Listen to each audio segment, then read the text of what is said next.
আসসালামু আলাইকুম দর্শক, কেমন আছেন? আশা করি সবাই ভালো আছেন।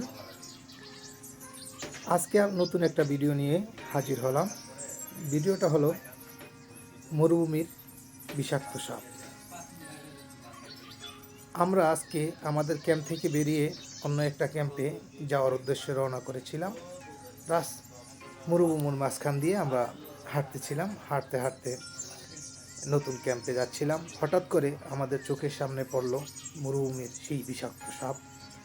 আমি এখানে এসেছি আজকে ৪-৫ মাস। এর মধ্যে মরুভূমিতে সাপের গল্প শুনেছি, কিন্তু কখনোই সাপ দেখিনি। আজকে আমাদের সামনে পড়লো একটা নতুন বিষাক্ত সাপ। সাপটার অবশ্য নাম জানি না, কিন্তু সবার মুখে শুনেছি মরুভূমির বালুর মধ্যে যেই সাপ থাকে সেগুলি নাকি বিষাক্ত সাপ। এই হলো সেই সাপ। তাহলে সেই সাপটি দেখুন এবং সাপটি দেখে কেমন লাগলো অবশ্যই জানাবেন।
বিল্লাল হোসাইন, FK টিভি, মদিনার সাবা ক্যাম্প থেকে।